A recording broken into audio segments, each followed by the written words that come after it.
Hello friends, welcome to my channel PCS with Chauhan. दोस्तों, मेरा नाम है कीरत चौहान।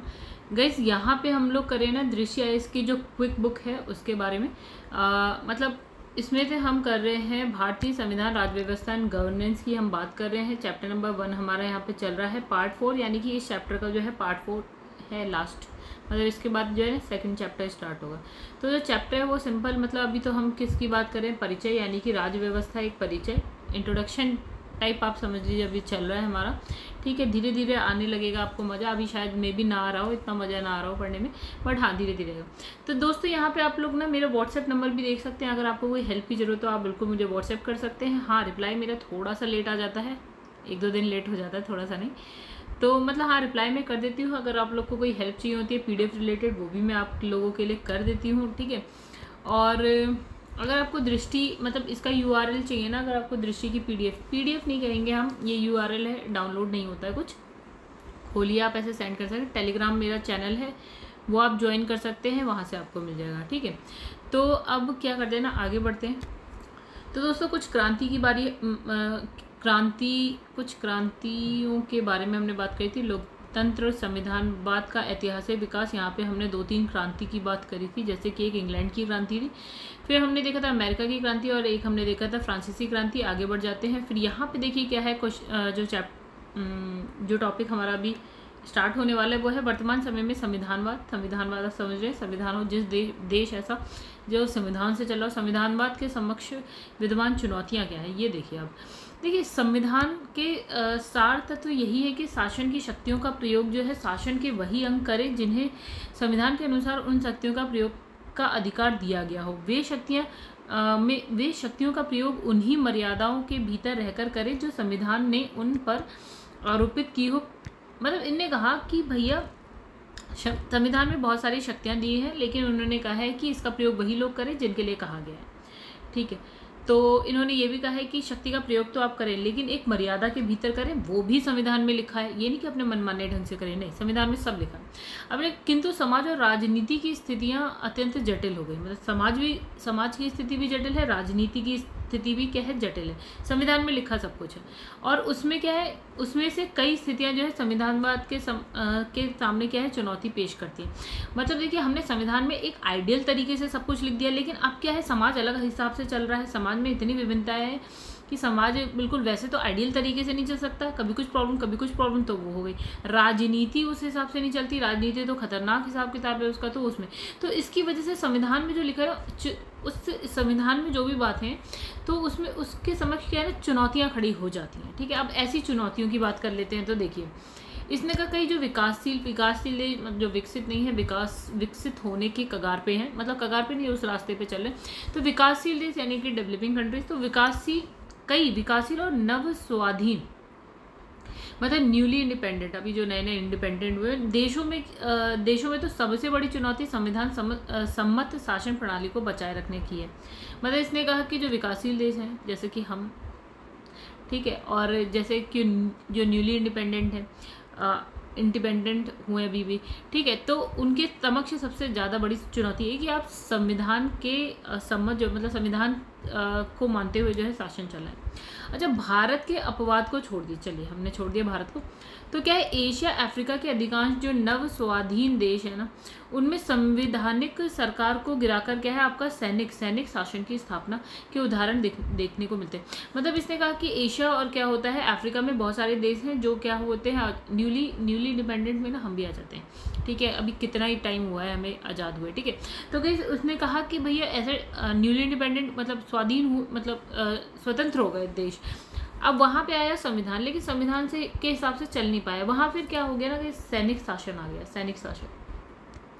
अच्छा, जैसे आप देखिए पाकिस्तान में सरकार भी है, लेकिन भैया वो सरकार नाम मात्र की है और चलता वहाँ पे आर्मी रूल है, मतलब वैसे कुछ।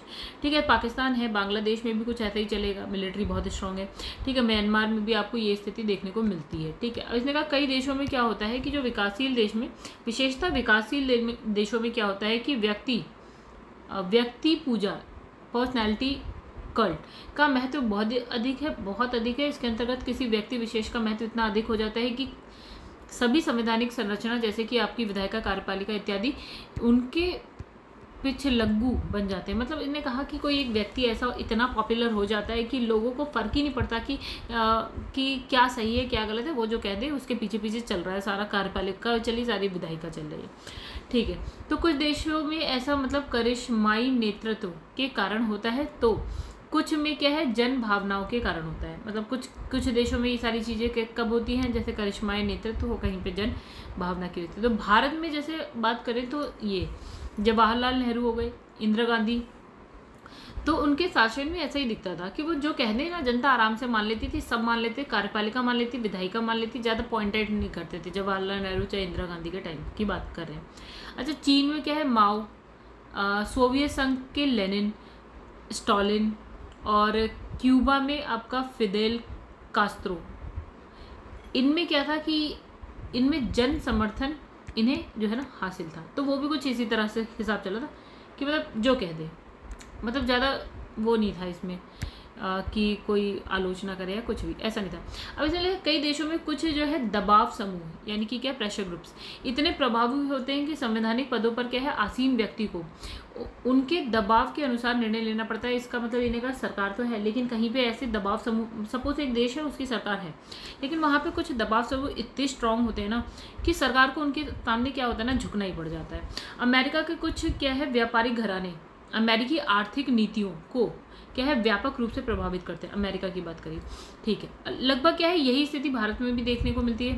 ओके, चलिए आगे बढ़ जाते हैं थोड़ा सा हम लोग। इसमें लिखा है जन, ये सब मतलब ये सारी चीज़ें तो संविधान कहीं पीछे रह जाता है, ठीक है। और इसमें लिखा है जन संपर्क के साधन। अच्छा देखिए यहाँ पे क्या लिखा है, इनने लिखा है ना जन संपर्क के साधन आजकल बहुत अधिक महत्व रखने लगते हैं। वे प्राय जनमत को बनाने और क्या है बदलने की शक्ति भी रखते हैं। मतलब इसने कहा कि जैसे आज आप कह लीजिए व्हाट्सएप है, आपका यूट्यूब है या कुछ भी, जिससे ना लोग एक दूसरे से कांटेक्ट मतलब कम्युनिकेट कर सके।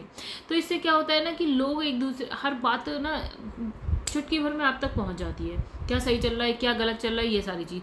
तो वो क्या कहते हैं जनमत, जो भी जनमत है लोगों का जो मत है ना, वो उसे बना भी सकते हैं, उसे बदल भी सकते हैं, कुछ मतलब पलटना भी बहुत आसान हो जाता है। यदि जनसंचार के साधनों पर किसी वर्ग या फिर दल विशेष का नियंत्रण हो तो वे जनमत और क्या है संवैधानिक पदों पर आसीन अधिकारियों को क्या है अपने पक्ष में मोड़ सकता है। मतलब ये कह लीजिए कि अगर कोई मीडिया ग्रुप है, मतलब ठीक है मीडिया ग्रुप है, और वहाँ पे किसी एक दल का बहुत ज़्यादा ना प्रभुत्व, तो वो अपनी प्रभुत्व है या शक्ति, मतलब उसको कंट्रोल करने की बहुत ज़्यादा पावर हो गई, तो वो क्या करेगा ना, वो उसमें क्या करेगा, अपने ही दल की क्या है खूबियाँ गिनाते रहेगा। तो इंसान सोचेगा यार ये तो बेटर है, और दूसरे की बुराई करवाता रहेगा तो कहेगा यार ये तो बेकार है। तो ये सारी चीज़ें, तो जैसे कि मीडिया उन कंपनियों के भ्रष्टाचार पर प्राय मौन रहता है जो उन्हें विज्ञापन देती है, उनके खर्च को उठाती है, ठीक है, नॉर्मल सी बात है। अगर मीडिया को पैसा दिया जा रहा है किसी कंपनी की तरफ से तो उसकी आलोचना तो वो नहीं करेगी। अब यहाँ लिखा है जिन समाजों में जन साधारण के संस्कार रूढ़िवादी या क्या होते हैं सामंती होते हैं। मतलब इसने कहा समाज जिनके संस्कार कैसे है रूढ़िवादी, जैसे पुराने ज़माने से चले आ रहा है हम वैसे ही करेंगे, आज के ज़माने का सब बेकार है या हम बदलना नहीं चाहते, ये सब। तो इसने कहा वहाँ क्या है आपका संविधानवाद को सुनिश्चित करना बहुत ज़्यादा कठिन हो जाता है कि संविधान में कुछ लिखा है लेकिन हम तो वैसे ही चलेंगे भैया, हम संविधान को नहीं मानेंगे। तो ऐसे रूढ़िवादी लोग अपनी परंपराओं की रक्षा के नाम पर क्या होते हैं संवैधानिक ढांचे को क्या पूर्णतः खारिज करने में लगे रहते हैं। मतलब संविधान में क्या लिखा है हमें मतलब नहीं, हम जैसे चल रहे थे हम वैसे ही चलेंगे। उदाहरण के लिए पिछले कुछ वर्षों में जैसे आप हरियाणा में बहुत सुनते हैं, आप राजस्थान में देखिए, उत्तर प्रदेश की जो है आपकी खाप पंचायत आप लोग सुनते होंगे कि गाँव की एक पंचायत में सारा निर्णय ले लेती है, सही गलत क्या संविधान में लिखा है उससे कोई मतलब नहीं है, क्या कानून है कोई मतलब नहीं, ठीक है, तो ये अपने आप ही ले लेती है। तो खाप पंचायत ने जिस तरह आतंकवादी फैसले दिए हैं वे भारतीय संविधान द्वारा प्रत्येक नागरिक को क्या है प्रदत्त समानता के अधिकार, स्वतंत्रता के अधिकार, जीवन के अधिकार का उल्लंघन करते हैं। मतलब अपने हिसाब से चलते हैं, उन्हें कोई मतलब नहीं है समानता का, स्वतंत्रता का या फिर जीवन का अधिकार की बात नहीं करेंगे, अपने हिसाब से चलेंगे। जब तक समाज की सोच ना बदले तब तक संविधानवाद की स्थापना भी करना कठिन है। मतलब समाज की सोच तो बदलनी पड़ेगी। हालांकि आज ऐसा है नहीं गाइस, इतने कानून बन चुके हैं, अगर ऐसा कुछ होता है तो दंड भी मिलता है। हाँ, उस चीज़ से लोग अभी डर नहीं रहे हैं, वो अलग बात है, धीरे धीरे चीज़ें चेंज हो हो रही है, हो जाएंगे। जिन देशों में क्या है गरीबी है, निरक्षरता है, लोग मतलब नहीं पढ़े लिखे, अंधविश्वास है, ठीक है, जैसी समस्याएं बहुत ज़्यादा है, वहाँ क्या होता है संविधानवाद भी ठीक से काम नहीं करता है। मतलब ये गरीबी, निरक्षरता है, आपका अंधविश्वास है, तो वहाँ पे भी संविधानवाद जीरो हो गया। और इसका कारण क्या है कि गरीबी और निरक्षर लोग अपने संवैधानिक अधिकारों या दायित्वों को ठीक से जानते ही नहीं, आज ही नहीं जानते, मतलब भारत में ही नहीं जानते। हम शायद हम लोग इतनी इन सब एग्ज़ाम की वो तैयारी करें तो गाइस आप अपने अधिकार शायद जान गए हो, ठीक है, लेकिन अगर नॉर्मल व्यक्ति से पूछो उसे आज भी नहीं पता कि अगर कोई आदमी आपको थप्पड़ मार दे तो आप उसके लिए आपकी ये अधिकार का हनन है और आप उसके लिए कोर्ट जा सकते हैं। नहीं पता लोगों को। यदि वे अपने अधिकारों को जान भी ले तो उससे पास इतनी ताकत, मतलब उसके पास इतनी ताकत नहीं होती कि उसके उल्लंघन की स्थिति में क्या है न्यायपालिका की मदद उसे जो हासिल, मतलब न्यायपालिका की मदद जाके अपने मतलब अधिकारों के बारे में कह सके और न्याय मिल सके, इतना नहीं कर पाते। पुनः समाज के पिछड़े वर्गों पर परंपरा का जो है प्रभाव काफ़ी ज़्यादा होता है। मतलब जो पिछड़े वर्ग हैं उन पे परंपरा पर इसलिए भी ये वर्ग जो है आपका संविधानवाद की मान्यताओं के अनुसार नहीं चलता है, मतलब परंपराओं में लगे हुए हैं अभी तक भी। अब यहाँ लिखा है अधिकारी तंत्र की अगर बात करें, ब्यूरोक्रेसी की बात करें, जो कि संविधानवाद की स्थापना के उद्देश्य से नियुक्त किया जाता है। ये भी क्या है कई बार संविधानवाद का नुकसान, मतलब संविधानवाद को क्या करते हैं नुकसान पहुँचाते हैं। कौन? ब्यूरोक्रेट्स।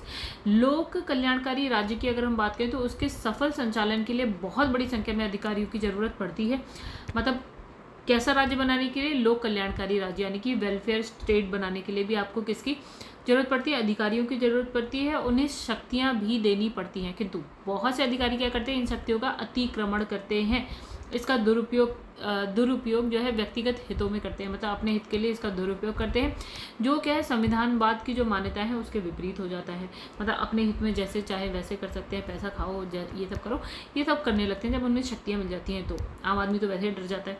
लोकतांत्रिक देश में कभी कभी कुछ क्या है लोकप्रिय नेता स्वयं संविधानवाद का अतिक्रमण करते हुए दिख जाते हैं आपको। वे अपने लोक समर्थन के बल पर क्या है संवैधानिक संस्थाओं नियमों को खारिज करके क्या है जनता की अदालत में बड़े फैसले करने की कोशिश करते हैं, जैसे कि आरक्षण की मांग को लेकर रेल मार्ग, सड़कों को जाम कर दें। ऐसी बड़ी बड़ी घटनाएं हो जाती हैं, ठीक है, हालांकि ये संविधानवाद के विरुद्ध है लेकिन हो जाती है। और कौन करता है? नेता कर लेते हैं।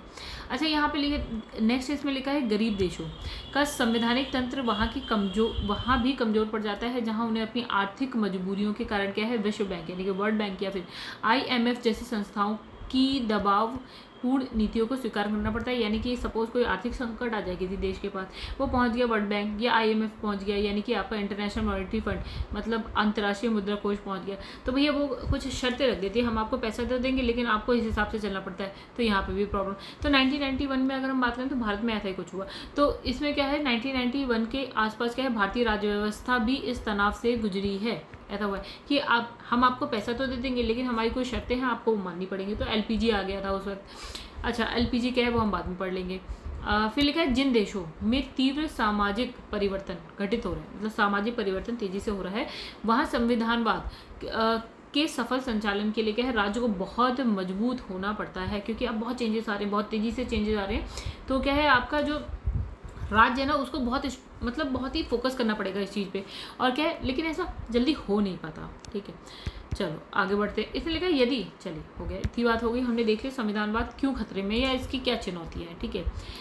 कि सारे एक बार पॉइंट्स आप दोबारा से देख लीजिएगा, आसानी थे वैसे, कोई ज़्यादा मुश्किल नहीं थी। ये अब देखिए यहाँ पे लिखा है यदि भारतीय शासन व्यवस्था का मूल्यांकन किया जाए, अगर हम अपनी भारतीय शासन व्यवस्था की बात करें तो यहाँ पे संविधानवाद शासन ठीक तरीके से चल रहा है, मतलब भारत में संविधान ठीक से संविधानवाद का जो शासन है वो सही से चल रहा है, संविधान के हिसाब से सब चल रहा है, ठीक। ये बात भारत के साथ क्या है आपका स्वाधीन हुए देशों से तुलना करते हुए और ज़्यादा क्या है आपका प्रामाणिकता से कही जा सकती है। मतलब इसने कहा भारत के साथ बहुत सारे ऐसे देश थे जो स्वतंत्र हुए थे, अगर हम सबकी तुलना करें तो भारत में बहुत अच्छे से चल रहा है। किंतु चूँकि अभी क्या है ना भारत परंपरावादी समाज के ढांचे से आधुनिक समाज बनने के लिए क्या है की और गतिशील है। मतलब अभी भी हम परंपरा को लेकर चल ही रहे हैं, हमने बिल्कुल नहीं छोड़ा है। ऐसा नहीं कह सकते कि 100% छोड़ दिया, नहीं, हम उससे क्या है आधुनिक समाज की तरफ हम बढ़ रहे हैं, ठीक है। राष्ट्रीय एकीकरण की प्रक्रिया भी क्या है अभी पूर्ण नहीं हुई है अभी भारत में, ठीक है। इसलिए अगर हम बात करें तो संविधानवाद से विचलन के कुछ उदाहरण यहाँ पे देखने को मिल जाता है। मतलब हम कहें कि संविधान वाद से ही चल रहा नहीं, यहाँ पे थोड़ा सा एक्सेप्शन अपवाद आपको देखने को मिल जाते हैं, तब भी ये कहने में कोई समस्या नहीं है कि भारत की जो राज्य व्यवस्था है उसने इस दिशा में जितनी प्रगति की है वह क्या हो गई, प्रशंसनीय होगी। मतलब अच्छा खासा काम किया है। चाहे देखिए चेंजेस धीरे धीरे ही आते है ना। अमेरिका को डेवलप होने में मतलब इतना ज़्यादा आगे बढ़ने में लग गए 200 साल, राइट। हम इतना आगे आ गए 70 साल में ही अपने। तो मतलब हम तेज़ी से चीज़ें बदल रहे हैं और सही तरीके से भी बदल रहे हैं। अब देखिए लोकतंत्र के प्रकार की बात करिए, लोकतंत्र यानी कि डेमोक्रेसी की यहाँ पे हम बात करें। डेमोक्रेसी मतलब जनता का शासन चल रहा है, जनता के हिसाब से चल रहा है। हाँ, तो लोकतंत्र के वर्गीकरण में क्या है, भिन्न भिन्न क्या है दृष्टियों से, क्या मतलब इसका जो वर्गीकरण है वो अलग अलग तरीके से हमने बेस मान के किए हैं। तो देखिए लोकतंत्र के प्रकार की बात करते हैं। देखिए एक तो इसमें लिखा है जनता और शासन के संपर्क के आधार पर है, विचारधाराओं के आधार पर लोकतंत्र की बात करेंगे। राजनीतिक दलों की संख्या के आधार पर हम लोकतंत्र की बात करेंगे। तो जनता और शासन, जनता और शासन के संपर्क के आधार पर लोकतंत्र कैसा होता है। देखिए तो इसमें दो ही हो सकते हैं, एक प्रत्यक्ष लोकतंत्र होगा, एक अप्रत्यक्ष लोकतंत्र होगा, ठीक है। लोकतंत्र तो जनता और शासन के बीच में अगर प्रत्यक्ष रिलेशन है तो प्रत्यक्ष लोकतंत्र हो जाएगा, अदरवाइज अप्रत्यक्ष हो जाएगा, ठीक है। अब देखिए अब यहाँ पे इसने कहा कि विचारधारा कैसी है भैया, उसके आधार पे आप लोकतंत्र बताइए। तो एक हो जाता है उदारवादी या उदार लोकतंत्र हो जाता है, एक आपका हो जाता है समाजवादी लोकतंत्र हो जाता है, ठीक है। सोशलिस्टिक हो जाता है, लिबरल हो जाता है। ये आपकी विचारधारा के आधार पे, कैसी विचारधारा। अच्छा, राजनीतिक दलों की संख्या के आधार पे अगर हम लोकतंत्र की बात करें तो देखिए राजनीतिक दल, एक दल भी हो सकता है किसी देश में तो एक दलीय लोकतंत्र हो सकता है, दो दल भी हो सकते हैं तो द्विदलीय लोकतंत्र हो सकता है, बहुत सारे दल जैसे भारत में आप बात करें तो बहुदलीय लोकतंत्र हो सकता है। भारत में तो बहुदलीय, डायरेक्ट इनडायरेक्ट, डायरेक्ट भी है, डायरेक्ट है इनफैक्ट, इनडायरेक्ट भी है। अगर आप राज्यसभा की बात करते हैं, उदारवादी है, समाजवादी है, भारत में सब देखने को मतलब इतना मिक्सचर है कि आपको सब कुछ भारत में देखने को मिल ही जाता है। देखिए अब जनता और शासन के संपर्क के आधार पर अगर हम लोकतंत्र की बात करें तो इसने कहा सबसे पहले है प्रत्यक्ष लोकतंत्र। मतलब जनता सीधे सीधे क्या है, शासन प्रक्रिया में भाग लेती है। प्राचीन मतलब देखिए जब होता है ना लोकसभा के इलेक्शन होते हैं या आप विधायिका के इलेक्शन होते हैं कहाँ पे, राज्यों में, तो आप क्या करते हैं, वोट देने जाते हैं डायरेक्ट। तो सीधे सीधे शासन प्रक्रिया में क्या है, भाग ले रही है जनता। प्राचीन यूनान के नगर राज्यों में ऐसी व्यवस्था दिखाई पड़ती थी, मतलब यूनान में, ओके। तो इसमें किसी भी महत्वपूर्ण मुद्दे के लिए क्या है, सभी स्वतंत्र नागरिकों की बैठक होती है और उनमें क्या है, बहुमत की राय के आधार पर क्या होता है, निर्णय लिया जाता है, ठीक है। मतलब नागरिक बैठ के राय लेंगे एक दूसरे से और क्या है, निर्णय ले लेंगे। यहाँ पे दास नहीं आते थे, ये यूनान की बात हो रही है। अच्छा आगे बढ़ते हैं। अच्छा अप्रत्यक्ष लोकतंत्र में क्या है, वर्तमान समय में क्या है, प्राय हर देश में अप्रत्यक्ष लोकतंत्र या क्या है, प्रतिनिधि लोकतंत्र ही दिखाई देता है। प्रतिनिधि लोकतंत्र का मतलब ये अप्रत्यक्ष हुआ, क्या है कि आप और हम कानून नहीं बना रहे हैं, ठीक है। अब कानून कौन बना रहा है, देखिए आप ना किसी को चुन के लोकसभा तक पहुंचा रहे हैं, वो कानून बना रहे हैं। तो थोड़ा सा कानून बनाने में ये अप्रत्यक्ष तरीका हो गया, ठीक है। यानी कि आपका प्रतिनिधि बैठा हुआ है लोकसभा में, मतलब आप नहीं बैठे। तो इसकी मूल वजह ये है कि आजकल किसी भी देश की जनसंख्या इतना ज़्यादा, मतलब जनसंख्या इतनी ज़्यादा है कि आप बैठ, अब गांव में तो जब भैया पूरा गांव बैठ के बात कर सकता है, लेकिन अगर आप पूरे देश की बात करें तो भैया पूरी 140 करोड़ जनसंख्या बैठ के तो नहीं कर सकते। तो आप अपना प्रतिनिधि भेज देते। वही बात है कि जनसंख्या इतनी ज़्यादा हो गई है कि वहाँ सभी नागरिक एक साथ बैठ के कोई निर्णय नहीं ले सकते, संभव ही नहीं है, ठीक है। चलो आगे बढ़ते। इसलिए क्या देश के संपूर्ण भूभाग को जनसंख्या की दृष्टि से कई हिस्सों में क्या कर दिया, विभाजित कर दिया और प्रत्येक हिस्से की जनता अपने एक प्रतिनिधि को चुनकर भेजती है। मतलब इसने कहा कि पूरे भारत को सपोज इसने बहुत सारे भागों में बांट दिया और फिर वहाँ से उस भाग में मतलब एक पर्टिकुलर एरिया में, तो वहाँ पे अगर 100 लोग रहते हैं तो 100 लोग एक को उठा के भेज देंगे और दूसरे एरिया में भी 100 लोग एक को उठा के भेज देंगे, यानी कि 200 लोग का प्रतिनिधि 2 लोगों ने कर दिया। हाँ, क्योंकि जनसंख्या बहुत ज़्यादा है। तो इसने कहा इस प्रकार जनता द्वारा चुने गए सभी जो प्रतिनिधि हैं मिलकर शासन व्यवस्था का संचालन करते हैं। मतलब हम कहते हैं हमारे जो मेंबर ऑफ पार्लियामेंट है वो करते हैं। अब इस जगह प्रतिनिधियों के माध्यम से संचालित होने के कारण जो है आपका, हम इसे प्रतिनिधि लोकतंत्र भी कह देते हैं, ठीक है। अप्रत्यक्ष तो है ही, और हमने इसे रिप्रेजेंटेटिव डेमोक्रेसी भी कह सकते हैं क्योंकि आपका प्रतिनिधि कर रहा है आगे बढ़ कर जो भी काम कर रहा है, ठीक है। तो यहाँ पे लिखा है प्रत्यक्ष लोकतंत्र प्रणाली। देखिए डायरेक्ट वाला स्विट्जरलैंड की राजनीतिक प्रणाली में ये कोशिश सबसे स्पष्ट रूप से देखी जाती है। मतलब आप देख लीजिए प्रत्यक्ष जो, मतलब इसने कहा कि हम अपने गांव के लेवल पे देख लेते हैं तो पूरा गांव बैठ के निर्णय ले सकता है, बता सकता है सही गलत, और मतलब निर्णय ले सकता है, नियम बना सकता है, ठीक है। भारत में ऐसा नहीं हो सकता गाइस, गाँव में तो हो सकता है छुटपुट, लेकिन अब इसने कहा स्विट्जरलैंड का नाम ले लिया इसने, तो स्विट्जरलैंड में ऐसा होता होगा। उदाहरण के लिए वहाँ के जो लोकतंत्र की 2 महत्वपूर्ण व्यवस्थाओं, पहल और जनमत संग्रह को देखा जाता है। मतलब वहाँ पे 2 चीज़ें देखी जाती है, एक हो गया इनिशिएटिव और दूसरा जनमत संग्रह। आप जानते हैं जनमत संग्रह क्या होता है? सब लोग मिलकर वोट कर देते हैं, हाँ मतलब हाँ, नहीं मतलब नहीं। अच्छा, स्विट्जरलैंड को छोड़ दे तो प्रत्यक्ष लोकतंत्र की एक और विशेष व्यवस्था होती है, वापस बुलाने का अधिकार। मतलब आपने जैसे चुन के ऊपर भेज दिया आपने, आप चाहें तो उसे वापस भी बुला सकते हैं, राइट टू रिकॉल बोलते हैं उसको, ठीक है। अरे भारत में अभी प्रत्यक्ष लोकतंत्र की व्यवस्था लागू नहीं है, किंतु पिछले कुछ वर्षों में चुनाव सुधारों के पक्ष में चलने वाले आंदोलनों ने ऐसी कुछ मांग रखी है। मतलब भारत में अभी तो ऐसा नहीं है, लेकिन कुछ आंदोलन ऐसे हो गए जिन्होंने कहा है कि ऐसा होना चाहिए। हाल ही में क्या है, अन्ना हजारे द्वारा चलाए गए क्या है जन लोकपाल आंदोलन के माध्यम से भी ऐसी कुछ मांगे प्रस्तुत की गई हैं। जन लोकपाल आंदोलन अन्ना हजारे ने करा था, आप जानते। तो ऐसी कुछ मांग प्रस्तुत की गई थी। वापस बुलाने का अधिकार यानी कि राइट टू रिकॉल, सॉरी हाँ, राइट टू कहाँ गया, ये वापस बुलाने का अधिकार यानी कि राइट टू रिकॉल, खारिज करने का अधिकार राइट टू रिजेक्ट। तो गाइस ये सब हम आगे पढ़ेंगे, टॉपिक्स हैं, ठीक है। सूचना का अधिकार यानी कि राइट टू इन्फॉर्मेशन, ये तो चल रहा है। पंचायतों को अधिक शक्ति देने का प्रस्ताव हो गया कि आप जो है ना, एक तो केंद्र स्तर पर शक्ति होती है, राज्य स्तर पर भी होती है, तो कहा गया पंचायतों को भी शक्ति दो। हालांकि है पंचायतों पर शक्ति, लेकिन राज्य पर डिपेंड करता है वो देंगे नहीं देंगे। समाज द्वारा नए कानूनों की पहल यानी इनिशिएटिव करने की कोशिश जैसे मुद्दे इसी प्रकार के हैं, ठीक है। अब इसमें लिखा है, दायित्व है कि जन लोकपाल बिल का मसौदा जिस प्रकार जो है सिविल सोसाइटी ने अपने स्तर पर निर्मित किया, वह एक अर्थ में क्या है, स्विट्जरलैंड में लागू पहल जैसी व्यवस्था थी। क्या? जन लोकपाल बिल सिविल सोसाइटी ने जो है निर्मित किया अपने स्तर पर, ठीक है। तो यहाँ आप कुछ कह सकते हैं इस तरह से, जैसे स्विट्जरलैंड में लागू पहल जैसी व्यवस्था। अच्छा, इसने कहा विचारधारा के आधार पर लोकतंत्र 2 प्रकार के थे। एक हमने देखा था उदार या उदारवादी, उदारवादी यानी कि लिबरल डेमोक्रेसी। एक था हमने देखा था समाजवादी डेमोक्रेसी यानी कि लोकतंत्र। चलिए अब इसकी बात कर लेते हैं।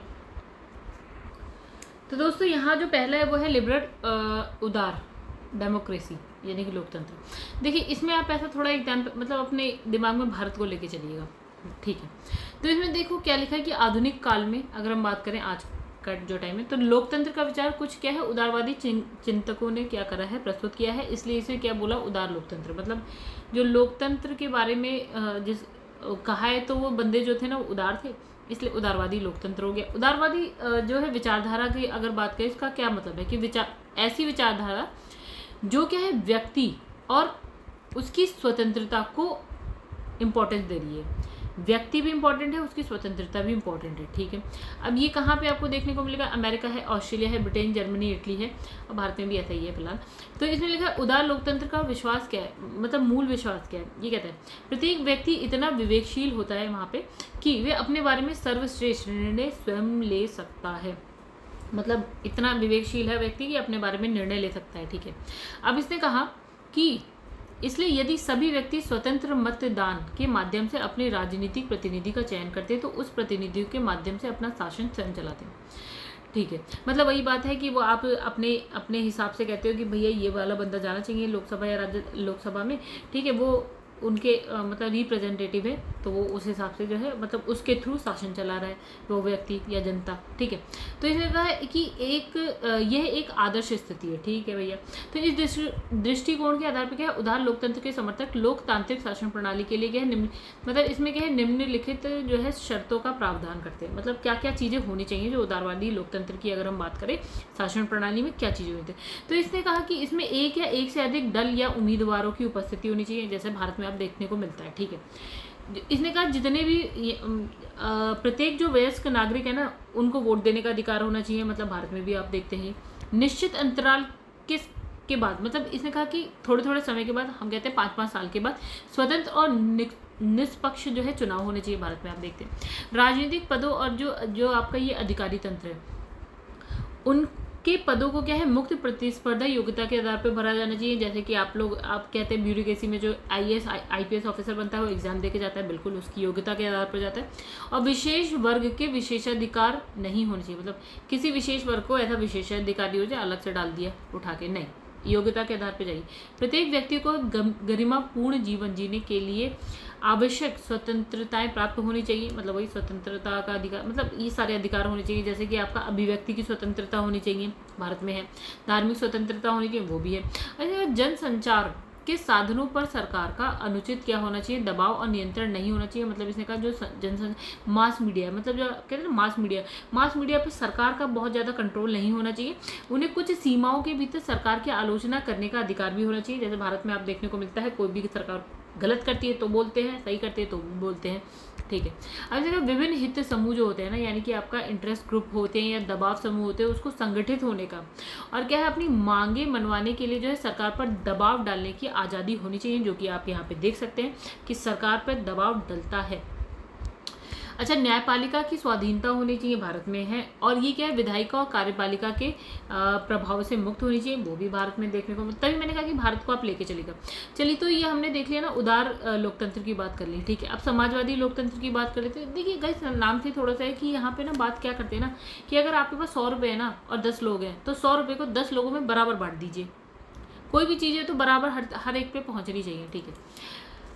मतलब इसे जो है लोकतांत्रिक समाजवाद भी कहते हैं। क्या बोलते हैं, लोकतांत्रिक समाजवाद। अच्छा, तो ये उदार लोकतंत्र से पृथक होता है, अलग होता है, जो अभी हमने पढ़ा उससे थोड़ा सा अलग है। इसके समर्थक जो है आपके उदार लोकतंत्र का हंसी मजाक बनाते हैं, जो भी है। इसके मतलब उनका दावा है, ये जो समाजवादी लोकतंत्र में उनका दावा है कि उदार लोकतंत्र कहने को भले ही लोकतंत्र है, मतलब जो अभी हम पढ़ के आए, उन्होंने कहा ये कहने को लोकतंत्र है, लेकिन ये क्या है, धनतंत्र है।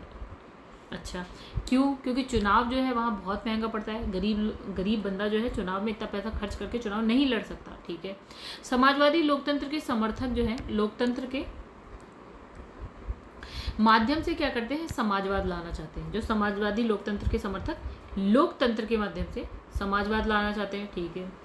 मतलब अर्थात समाज के आर्थिक साधनों का समतामूलक वितरण करना चाहते हैं। मतलब इसने कहा कि अगर आपके देश के मतलब अगर आपके पास 100 रुपये है ना और टोटल आपके यहाँ 10 लोग हैं ना, तो बराबर बांटिए उस 100 रुपये को, ठीक है। अगर भारत में अगर जवाहरलाल नेहरू की बात करें तो समाजवादी लोकतंत्र के प्रमुख समर्थकों में थे ये जवाहरलाल नेहरू। इम्पॉर्टेंट बात, भारतीय संविधान की प्रस्तावना में भी इसे भारतीय राज्य व्यवस्था का उद्देश्य घोषित किया गया है। मतलब हमारी जो प्रस्तावना है संविधान की, उसमें भी राज्य व्यवस्था का उद्देश्य घोषित किया गया है कि समाजवादी लोकतंत्र को। अच्छा, इसने कहा कि पश्चिम में भी इससे मिलते जुलते कई आंदोलन हुए हैं। जैसे इन्होंने कहा कि एडवर्ड बर्नस्टीन का क्या था, आपका विकासात्मक समाजवाद था। जॉर्ज बर्नार्ड शो और एनी बेसेंट, इनका क्या था, आपका फेबियन समाजवाद था। ये बहुत ज़्यादा प्रसिद्ध हो गए। अब इसने लिखा है संक्षेप में लोकतांत्रिक समाजवाद की बात करें, ये समाजवादी लोकतंत्र के कुछ मान्यताएं हैं, देखिए। तो इसने कहा यदि उदार लोकतंत्र जो हम पहले पढ़ गए की प्रणाली और विधियों का प्रयोग सही तरीके से किया जाए तो वह सामाजिक और आर्थिक न्याय स्थापित करने में सक्षम हो सकती है।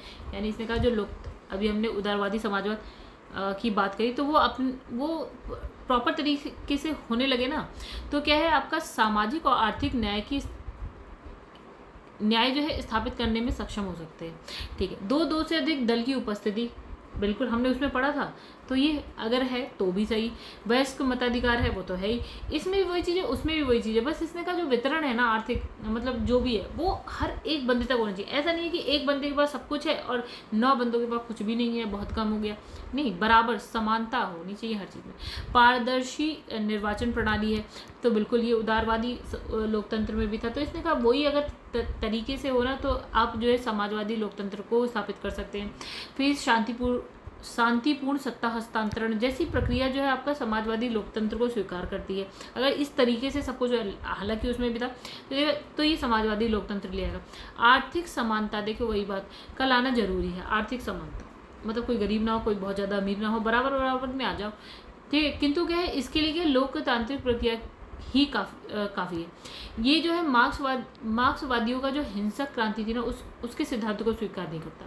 अच्छा, इसने यहाँ पे लिखा अर्थव्यवस्था में निम्नलिखित सुधार होने चाहिए। अब अर्थव्यवस्था में क्या सुधार होने चाहिए? पहला, प्रोग्रेसिव टैक्सेशन होना चाहिए, यानी कि प्रगतिशील कराधान प्रणाली होनी चाहिए।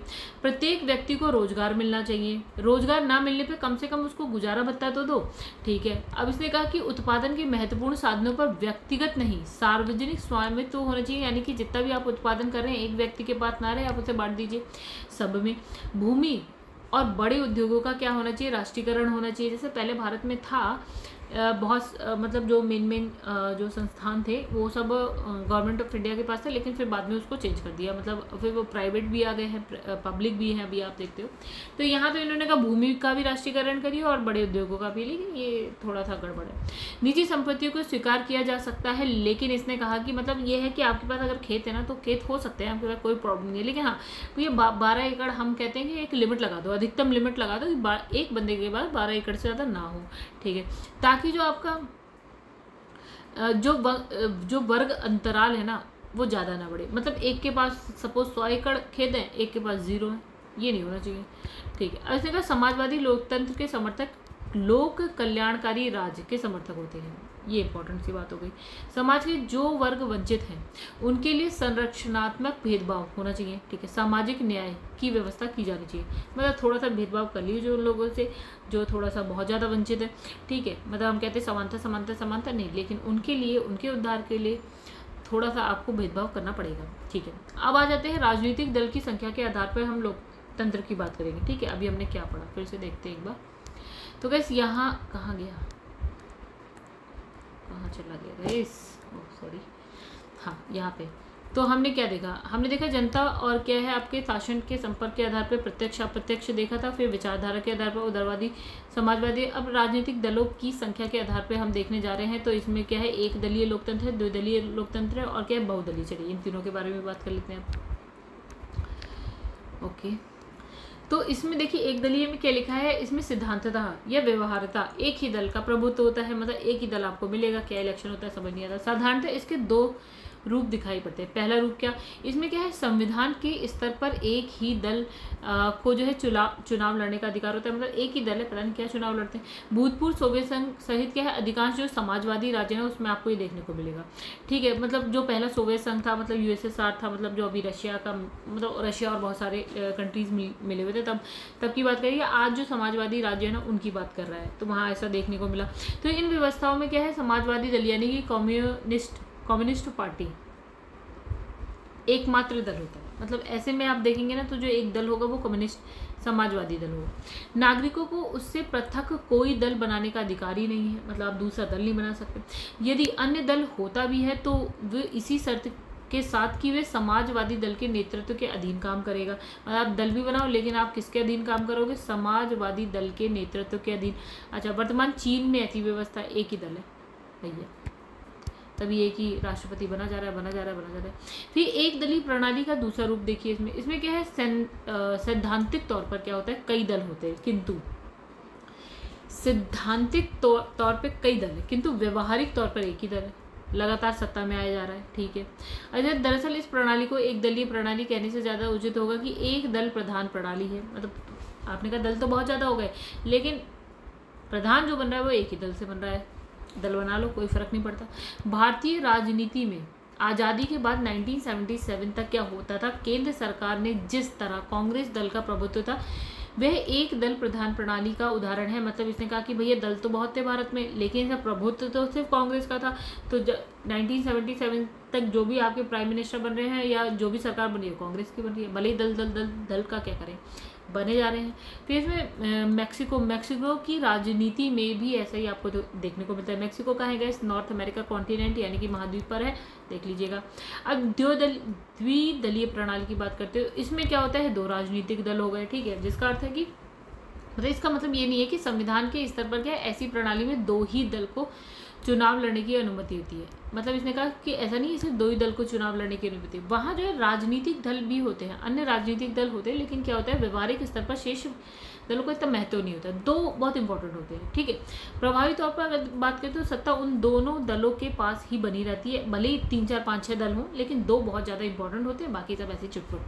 अच्छा, ब्रिटेन की प्रणाली की बात करें तो ये इसका सबसे बेस्ट उदाहरण होगा, ब्रिटेन में ऐसा देखने को मिलता है। जैसे अब वहाँ क्या पिछले लंबे समय से आप देखेंगे ना तो 2 ही दल दिखेंगे, 2 ही पार्टी, आपको पार्टी का नाम सुनाई देगा, होती और भी हैं, लेकिन सुनाई आपको सिर्फ लेबर पार्टी दे देती है और कंजर्वेटिव पार्टी देती है, और तीसरी पार्टी आपको सुनाई नहीं देती। अमेरिका में भी आपको ऐसा डेमोक्रेटिक पार्टी सुनने को मिलेगी और रिपब्लिक पार्टी सुनने को मिलेगी। तो ये बात है, मतलब हैं तो बहुत सारे, लेकिन सुनने को तो दो दलीय मान लीजिए इसे, ठीक है। यही दो इंपॉर्टेंट है, बाकी सब बहुदलीय की बात कर लेते हैं। तो इसमें क्या है, 2 से अधिक जो है राजनीतिक दल होते हैं, उनका दल बहुमत प्राप्ति के लिए संघर्ष करते थे, मतलब दो से ज़्यादा दल होते हैं इसका।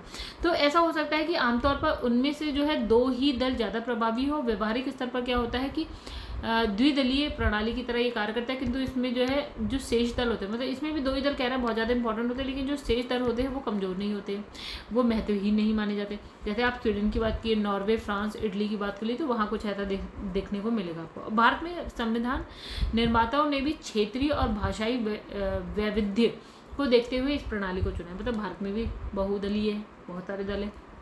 हम कह तो सकते हैं इस वक्त कि हाँ 2 दल बहुत ज़्यादा इंपॉर्टेंट है, बाकी है राज्य स्तर पर है, लेकिन अगर पूरे देश के स्तर पर आप कहें तो 2 दल, एक भारतीय जनता पार्टी कह सकते हैं, कांग्रेस कह सकते हैं। कांग्रेस का प्रभुत्व, मतलब कांग्रेस भी अब कम ही होगी अभी फिलहाल, अगर वर्तमान में आप देखें तो भारतीय जनता पार्टी। आप इसके अलावा भी कह सकते हैं जैसे आम आदमी पार्टी है, ठीक है, उसका भी ठीक ठाक है, लेकिन उसका कुछ राज्यों में आपको देखने को मिलेगा, पूरे भारत में या भारत के मैक्सिमम एरिया में आपको देखने को नहीं मिलेगा, ठीक है। तो आप कह सकते हैं अभी थोड़ा कांग्रेस का थोड़ा कम हो गया, नहीं तो भारतीय जनता पार्टी और कांग्रेस को आप एक साथ लेकर थोड़ा सा चल सकते थे। ध्यान है कि 1990 के दशक में क्या है, भारतीय बहुदलीय प्रणाली पर क्या है प्रश्न चिन्ह लगने लगा 1990 के दशक में, ठीक है। तो ये क्योंकि इस दौर में क्या है, केंद्रीय शासन के स्तर पर क्या है 20 से अधिक दलों की जो है मिलीजुली सरकार बन रही थी। मतलब यहाँ पे क्या हो रहा था ना कि एक दल से तो नहीं बन रहा था, हिसाब किताब काम नहीं बन रहा था, ठीक है। क्या करते थे, 2-3 दल, मतलब 2-3 पार्टियां मिलकर बनाती थी, फिर सरकार बना देती थी। तो कुछ दलों की राजनीतिक अपरिपक्वता के कारण बार बार जो है सरकार गिर जाती थी। मतलब सरकार तो बना लेते थे, लेकिन इतनी मूर्खता होती थी, मतलब देखिए बहुदल जब आप ना उसमें जाते हैं, क्या बोलते हैं आपकी गठबंधन वाली सरकार में जाते हैं ना, काम चलता नहीं है, सरकार गिर जाती है हमेशा। देश राजनीतिक अस्थिरता की स्थिति में चल रहा था उस वक्त, ठीक है, शिकार बन गया था। क्योंकि जो भी सरकार बन रही थी ना, वो कुछ इस तरह से बन रही थी, 2-3 पार्टियां मिलकर सरकार बना दे रही थी, फिर एक पार्टी ने कहा भैया हम तो आपका साथ नहीं देंगे, हम निकल गए, सरकार गिर जाएगी, ठीक है।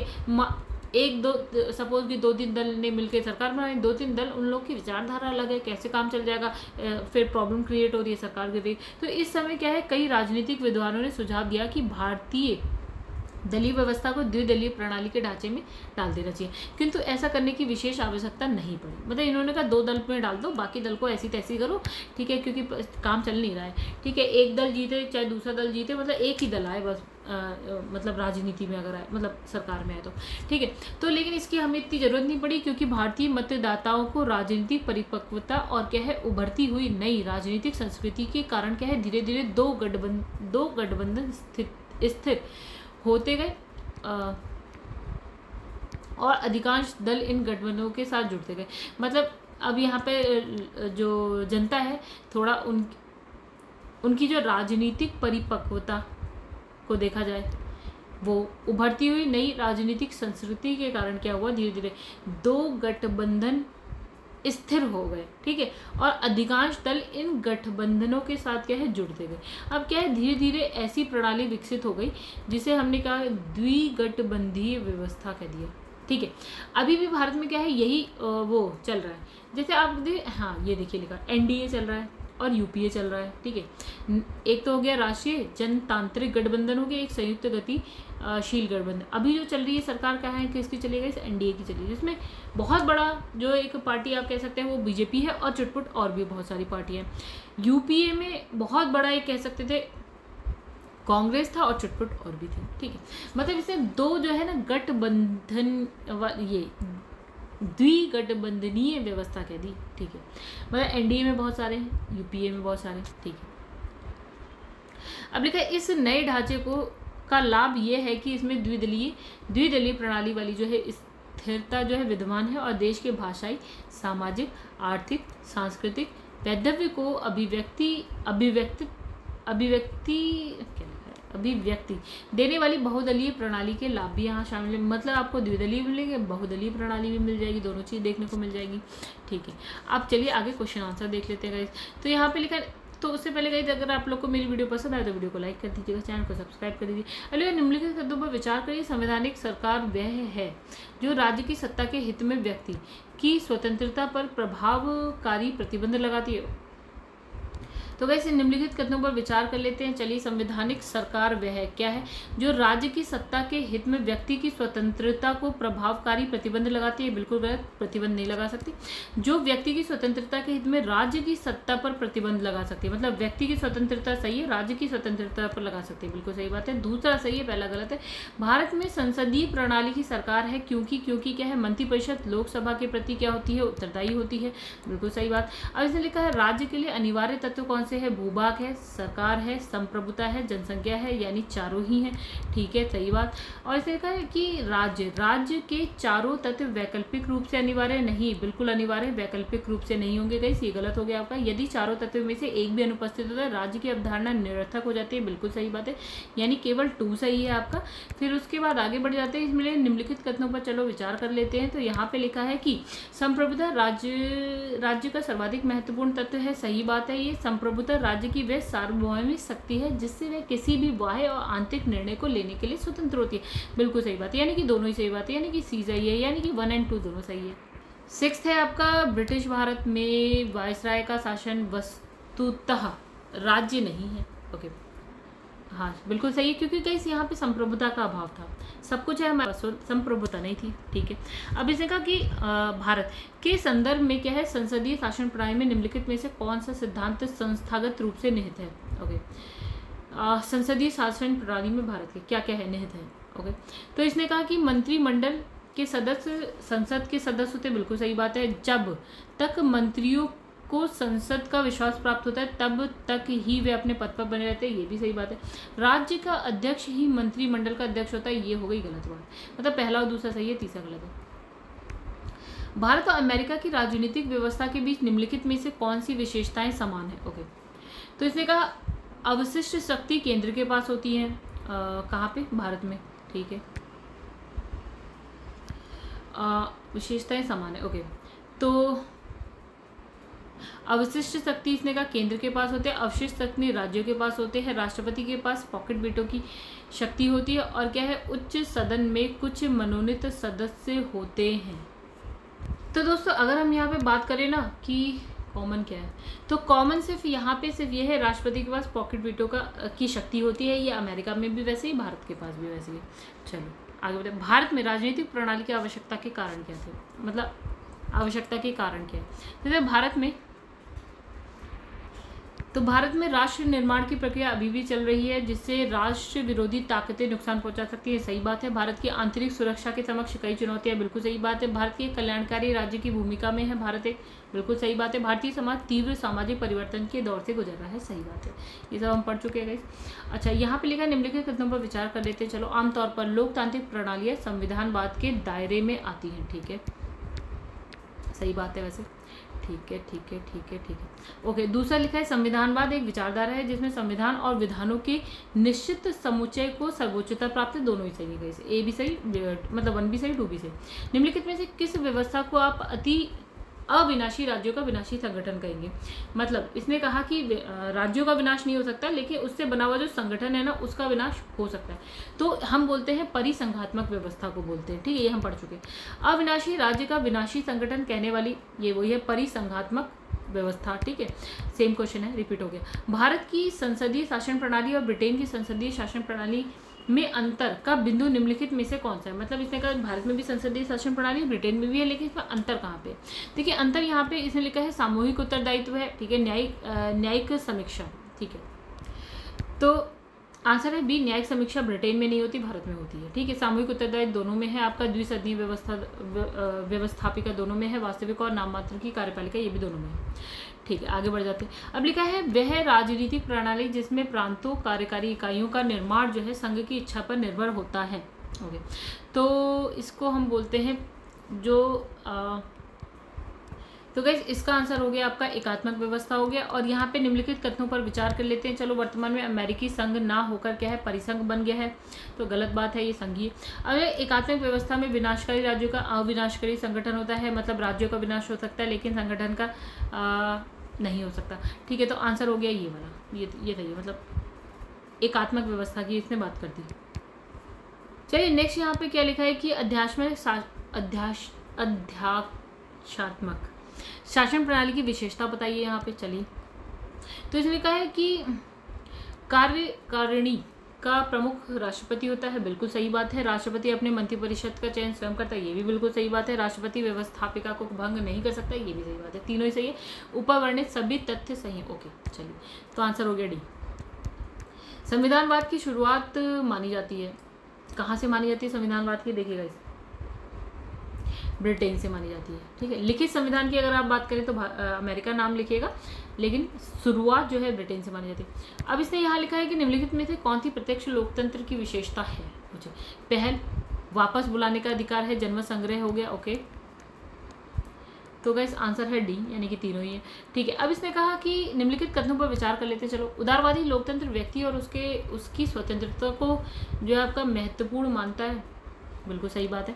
उदारवादी लोकतंत्र इस मान्यता पर आधारित होता है कि प्रत्येक व्यक्ति अपने बारे में सर्वश्रेष्ठ निर्णय स्वयं ले सकता है, बिल्कुल सही बात है, दोनों ही सही है, यानी आंसर है 1 और 2 दोनों सही है। आगे बढ़ते, उदार लोकतंत्र के समर्थकों के अनुसार लोकतांत्रिक शासन प्रणाली हेतु निम्नलिखित शर्तें हैं। क्या भैया, एक से अधिक राजनीतिक दल उम्मीदवारों की उपस्थिति होनी चाहिए, बिल्कुल सही बात है, ठीक है। और दूसरा इसने कहा कि प्रत्येक वयस्क नागरिक को मताधिकार प्राप्त होना चाहिए, ये भी सही बात है। और फिर इसने कहा निश्चित अंतराल के बाद स्वतंत्र और निष्पक्ष चुनाव होना चाहिए, बिल्कुल सही बात है। विभिन्न हित समूह दबाव समूह को सरकार पर दबाव डालने की आज़ादी होनी चाहिए, सारी बात ही सही है, तो डी हो गया आंसर इसका। ओके, अब है राज्य व्यवस्था के संदर्भ में निम्नलिखित में से किस एक को आप स्वतंत्रता की सर्वाधिक उपयुक्त व्याख्या के रूप में स्वीकार करते हैं। स्वयं को पूर्णतः विकसित करने का अवसर, ठीक है, आंसर है इसका डी। अब इसमें निम्नलिखित तथ्यों पर विचार करिए और उस एक को चुनिए जो मंत्रिमंडल स्वरूप की सरकार के अंतर्निहित सिद्धांत को अभिव्यक्त करता है। ओके, देखिए, सरकार के जनता के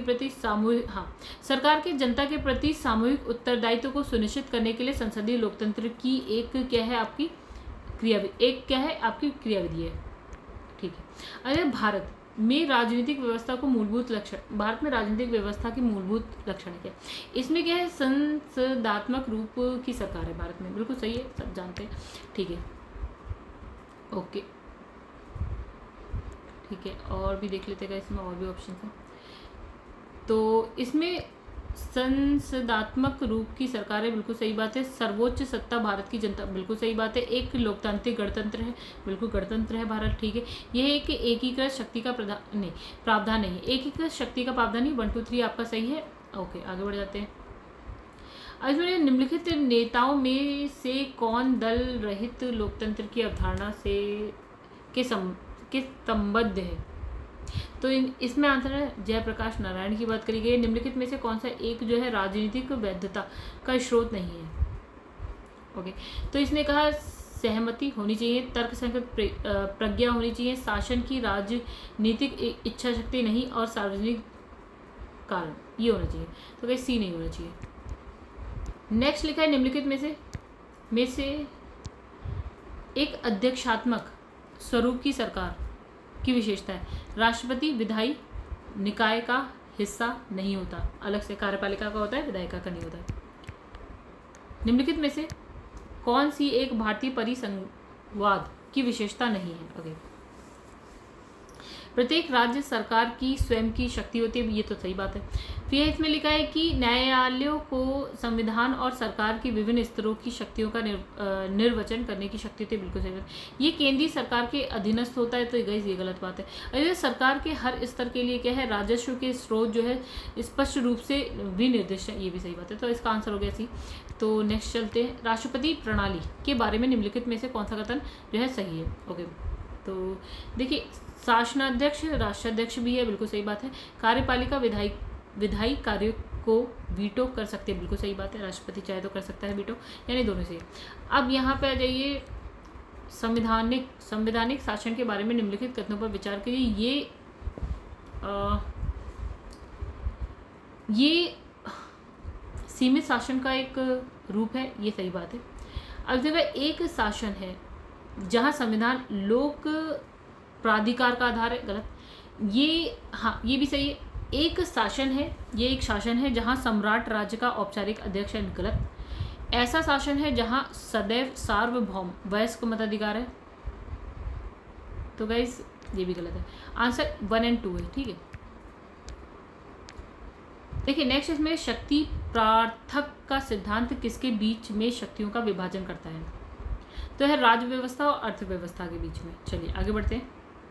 इसमें है नेक्स्ट इसमें राजनीति सैद्धांतिकी संविधान को आकार देने वाले सिद्धांतों और विचारों से संबद्ध है। बिल्कुल सही है। स्वतंत्रता समानता न्याय के अर्थों को स्पष्ट करती है। सही है। विधि का शासन शक्ति पृथक के और न्यायिक पुनर्वलोकन के सिद्धांत की अर्थवत्ता का परीक्षण करती है। बिल्कुल सही, तीनों सही है। और उसके बाद है संसदीय लोकतंत्र वह है जहाँ जन सहभागिता संभ्रांत वर्गों के शासन के बीच संतुलन होता है। बिल्कुल सही बात है। सरकार जनता के प्रति नहीं बल्कि निर्वाचित प्रतिनिधियों के प्रति उत्तरदायी होती है। बिल्कुल सही बात है। सांसदों को अपने निर्वाचकों की ओर से विचार और कार्य करने का उत्तरदायित्व प्रत्यायोजित किया जाता है। ये भी सही बात है।